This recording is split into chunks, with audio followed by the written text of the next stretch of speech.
क्या 17 करोड़ मुसलमानों में गरीब नहीं है, नौजवान नहीं है, किसान नहीं है, ख़वातीन नहीं है?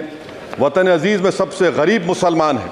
मुसलमान नौजवानों को ना रोज़गार मिलता है, ना तालीम के मौक़े, ना हुकूमत उनको कोई तरबियत सहूलत दी जाती है। मैं मोदी हुकूमत को एक मुसलमानों का एक अछूत बना दिया है, ना कोई सियासी नुमाइंदगी है, ना मुल्क की तरक्की में इनका कोई हिस्सा दिया जा रहा है। ये मोदी हुकूमत की बदनीयती और झूठा कमिटमेंट है और आप मजाक करें ऊँट के मुँह में ज़ीरा देकर। Prime minister Modi is saying देश की मिडिल क्लास की संपत्ति पर पहला हक हमारे अलायंस का है। क्या 17 करोड़ मुसलमानों में गरीब नहीं है, नौजवान नहीं है, किसान नहीं है, ख़वातीन नहीं है?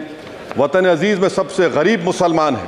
सबसे ज़्यादा नाखवानगी मुस्लिम ख़वातीन में। AIDS और PLFS का डेटा ये बताता है कि मुसलमानों में सबसे कम असासे है और कंजम्पशन लेवल दूसरे मजहबी ग्रुपों के बनिस्बत सबसे कम है। 15 और 24 साल की उम्र में भर्ती एनरोलमेंट में मुसलमानों की सिर्फ 29%, शेड्यूल कास्ट की 44%, हिंदू OBC के 51% और हिंदू अपर कास्ट की 59% है। हायर एजुकेशन मुसलमानों का एनरोलमेंट सिर्फ 5% है। PLFS का 2018-19 का डेटा वेज एम्प्लॉयज बताता है कि मुसलमान 22% थे, 2022-23 में 15% हो चुका है।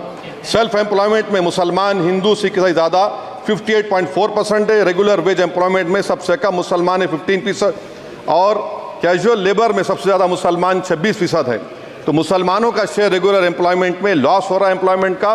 मुसलमान नौजवानों को ना रोज़गार मिलता है, ना तालीम के मौक़े, ना हुकूमत उनको कोई तरबियत सहूलत दी जाती है। मैं मोदी हुकूमत को एक मुसलमानों का एक अछूत बना दिया है, ना कोई सियासी नुमाइंदगी है, ना मुल्क की तरक्की में इनका कोई हिस्सा दिया जा रहा है। मैडम माइनॉरिटी वेलफेयर मिनिस्ट्री में 2023-24 में 38% की बजट में कमी कर दी गई, 5,000 से 3,000 करोड़ कर दिया गया। इस साल के बजट में सिर्फ चंद 100 करोड़ का इजाफा किया गया, मगर 23-24 के बजट के लेवल पर पैसे मुख्तसर नहीं किए गए। ये मोदी हुकूमत की बदनीयती और झूठा कमिटमेंट है, झूठा कमिटमेंट अक़लियतों के ताल्लुक से। तालीम के उस अक़लियती स्कॉलरशिप मैडम अक़लियतों के गरीब तलबा और तालिबात को दी जाती रकम में कमी कर दी गई। 2019 में मोदी ने कहा था कि 1 करोड़ स्कॉलरशिप दिए जाएंगे, अब सिर्फ 58 लाख दिए जा रहे हैं। 47% अक़लियती एप्लीकेंट्स को हर साल स्कॉलरशिप से महरूम कर दिया जा रहा है। 10 साल से मैं कह रहा हूं कि डिमांड ड्रिवन करो। डिमांड ड्रिवन के लिए सिर्फ 3,000 करोड़ की जरूरत है, मगर ये हुकूमत सच्चाई को और ईमानदारी से काम नहीं कर रही है। 2007 और 8 से माइनॉरिटी स्कॉलरशिप का नंबर इजाफा नहीं हुआ है। Pre matric scholarship madam Kundu committee ने कहा कि मुसलमानों में drop out rate primary level पर होता है, तो हुकूमत ने 9th क्लास से प्री मैट्रिक स्कॉलरशिप पैसे दे रही है। NDMC की इक्विटी मैडम 800 करोड़ एक मजाक है। PMGAV के में 910 करोड़ दिए गए। सारी दुनिया जानती है कि जहां मुसलमान बसता है गांव में, शहर में, वो अंडर डेवलप एरिया है और आप मजाक करें ऊँट के मुंह में ज़ीरा देकर। हज में 97 करोड़। हज कमेटी एक रिश्वत का मरकज बन चुका है। प्राइवेट टूर ऑपरेटर्स के एक लाइसेंस के लिए पैसे देना पड़ता है, बिल्डिंग सिलेक्शन के लिए पैसे देना पड़ता है, मीना मुजदलफा में कंपनी के सिलेक्शन के लिए पैसे देना पड़ता है। मैं हुकूमत से मुतालबा करता हूं कि ख़त्म किया जाए और CBI से इंक्वायरी करवाई जाए। मोदी हुकूमत को अक़लियतों बिल्कुल मुसलमानों से नफरत को ख़त्म करना पड़ेगा।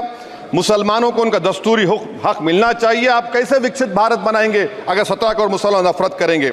मैडम पूरी स्पीच में फाइनेंस मिनिस्टर के बच्चों का जिक्र नहीं है। आज हमारे देश में 66 लाख बच्चे रोज भूखे सोते हैं। 46 मिलियन बच्चे स्टंटेड हैं मेल न्यूट्रिशन की वजह से। 25 मिलियन बच्चे वेस्टेड हैं। मासूम बच्चों की यह बदकिस्मती और बदबख्ती है कि एक शख्स चाय बेचकर वजीर आजम बन गया। LTC long term capital gain tax madam was decreased from 20 to 12.5%. However, the indexation benefit has been removed and won't apply to any property purchased after 2001. This will be detrimental to the growth of real estate, limit household capital formation and impact employment generation in construction sector. This change in LTCG is a quasi-wealth tax on household, particularly the middle class. Internship programme madam 5 साल में आप 1 करोड़ लोगों को intern कराएंगे, यानी एक company को 4,000 लोगों को ट्रेन करना पड़ेगा। मुझे बताइए क्या ये बड़ी कंपनी का माने क्या है? It is unachievable. Will it be based on market cap, revenue, employee size? Maybe prime minister Modi is saying to Agniveer to do internship after 4 years of service in armed forces. Madam, 21 billion people have given up all hope and stopped looking for jobs. This brings down to 9% eligible population that is either employed or they are looking for jobs. Maybe finance minister can introduce a Berozgar tax and tax the unemployed as well. No significant increase for social welfare, healthcare. It looks like Prime Minister Modi is saying देश की middle class की संपत्ति पर पहला हक हमारे alliance का है। In real terms and adjusted to inflation the allocation of health ABPMJ has declined. Modi is saying he said heal in India during G20. The reality is India is hurting. Madam, this government wants to increase FDI from China. Is the Prime Minister not concerned that our armed forces cannot patrol 26 patrolling points out of 65 in Ladakh? Maybe the Prime Minister wants the Chinese monopoly Indian markets. Import from China have crossed 101 billion 2024. Prime Minister Modi says Khelo India, but in reality the budget has shown that Modi government policy is Jhelo India.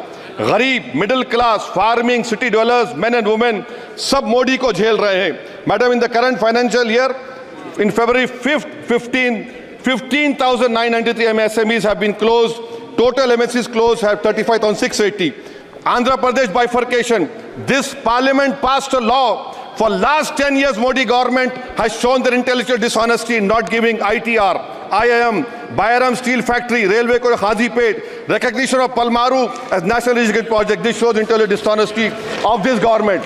Madam, I end my speech by quoting a famous poet, and I'm amending certain verses.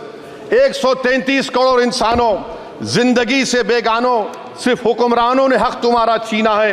खाक ऐसे जीने पर यह भी कोई जीना है। बेशऊर भी तुमको बेशऊर कहते हैं। सोचता हो ये नादान कैसे हवा में रहते हैं। 133 करोड़ इंसानों, कब तक ये खामोशी? चलते फिरते जिंदानों, गरीब खवातीन, नौजवानों, किसानों से रोने की सदाएं आती हैं। जब शबाब पर आकर खेत लहलाता है, किसके नयन रोते हैं? कौन मुस्कुराता है?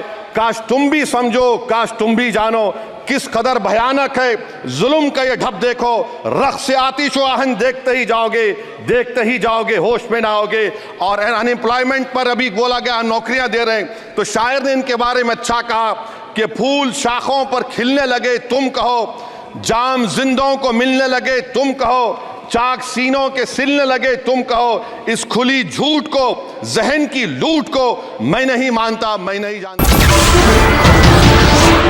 नमस्कार, मैं हूं मानक गुप्ता।